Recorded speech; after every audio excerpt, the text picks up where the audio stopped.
اب ہم جنوری میں بیٹھے ہیں اور کوئی موومنٹ نہیں ہوئی ہے اس آئینی پیکج کے حوالے سے جو آپ لوگوں نے پیش کی تھی, نہ آپ کی طرف سے اور نو فارورڈ موومنٹ.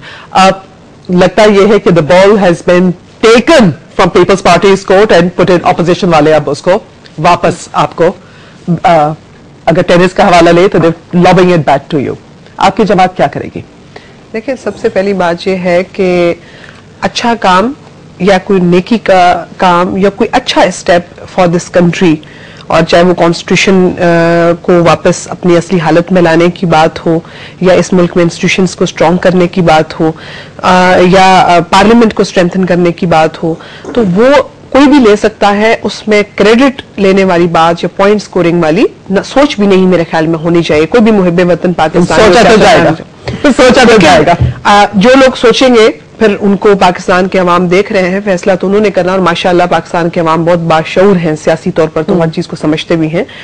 جہاں تک تعلق ہے اب بلز لانے کا, جس آپ نے کانسٹیٹیوشنل پیکج کا ذکر کیا, میں میری خواہش تھی ایک پولیٹیکل ورکر کی حیثیت سے کہ جب یہ کانسٹیٹیوشنل پیکج دیا گیا تھا اس کو مارکیٹ میں لایا گیا یا آپ کہیں میڈیا کے سامنے پیش کیا گیا, پبلک کر دیا گیا عوام کے سامنے, اس وقت پولیٹیکل جو جماعتیں تھیں ان کو چاہیے تھا کہ وہ آگے بڑھ کے آتی اور کہتی کہ یہ بڑا زبردست آپ نے اسٹیپ لیا ہے.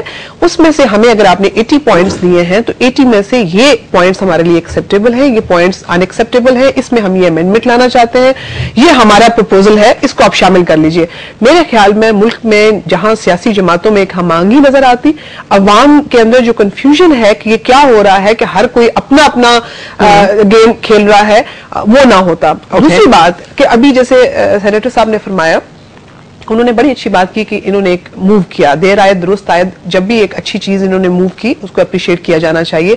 لیکن کیا ہی ہوتا کہ اگر یہ ایفرٹ ایک پولیٹیکل پارٹی کے پلیٹ فارم سے ہوتی اور ایک یہ کلیکٹڈ اور کوآرڈینیٹڈ ایفرٹ نظر آتی, انڈیویجولز چاہے سلیم سیف اللہ صاحب ہوں یا سینیٹر صاحب ہوں, اپنی اپنی ایفرٹ کرنے سے, کیونکہ ایک انڈیویجول جو کانسٹیٹیوشنل امینڈمنٹ ہے وہ ایک انڈیویجول بل کے طور پر نہیں لائی جا سکتی. دینے کہ اس خبروں میں ہم نے دیکھا تھا کہ آپ کی پارٹی نے اس کو انڈورس کیا ہے. جی نہیں کیا تھا. کئی خبروں میں ان کے کئی ایم این ایز نے اور پارٹی لیڈرز نے کہا تھا کہ اس کا مسلم لیگ کاف سے کوئی تعلق نہیں ہے, وہ ایک انڈیویجول حیثیت میں سلیم سیف اللہ صاحب نے کیا ہے, کیونکہ وہ ہم نے بھی نیوز پہ دیکھا, پارٹ آف ریکارڈ سب دیکھے. دوسری ایک چیز میں آئی تھنک ہم نے بھی پریس کانفرنس آج کی دیکھی تھی اور سلیم سیف اللہ صاحب نے انڈیویجول کیپیسٹی میں موو کیا تھا.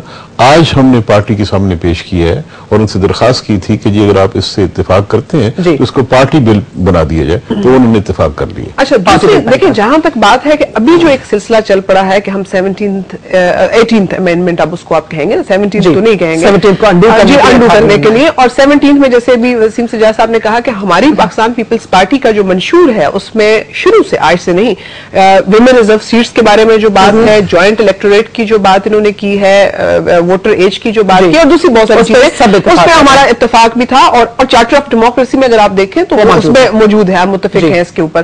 ان کے علاوہ جو کانسٹیٹیوشنل پیکج دیا گیا تھا اس پہ آج تک کوئی جواب نہیں آیا. ہم یہ چاہتے ہیں, اس وقت بھی یہ چاہتے تھے اور آج بھی یہ چاہتے ہیں کہ یہ بات پارلیمنٹ سے باہر اگر سیاسی جماعتیں آپس میں ایک کوآرڈینیٹڈ ایفرٹ کے ذریعے مل کے اس کانسٹیٹیوشنل پیکج کو پارلیمنٹ میں لے آتی ہیں تو میں کہتی ہوں کہ یہ مائل سٹون ثابت ہوگا پاکستان کی تاریخ میں. لیکن میں اور تو کی کہانی اگر چلے گی تو میرے خیال میں اس سے کسی کو بھی فائدہ نہیں. اس کنفیوژن کا شارٹ آؤٹ کرتے ہیں. ویلکم کرنا چاہتی ہوں خرم دستگیر صاحب کو, جب ہمیں جوائن کر چکے ہیں. اور خرم صاحب, پاکستان مسلم لیگ نون غالباً کل نیشنل اسمبلی میں, منڈے کے دن نیشنل اسمبلی میں اپنا بل ایک آپ پیش کریں گے. یہ پاکستان مسلم لیگ کی طرف سے تو یہ سینٹ میں آیا ہے. آپ لوگ نیشنل اسمبلی میں جو بل پیش کرنے جا رہے ہیں وہ کس نوعیت کا بل ہے؟ صرف 17ویں ترمیم کو ہٹانے کے لیے, اس کی ذرا کچھ تفصیل آپ ہمیں دے سکتے ہیں ابھی؟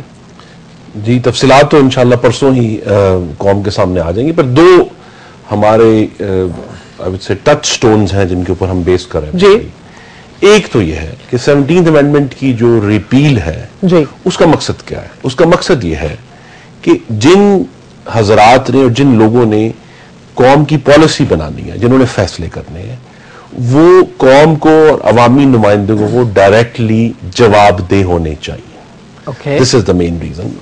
ٹھیک ہے, اور اس میں یہی ہوا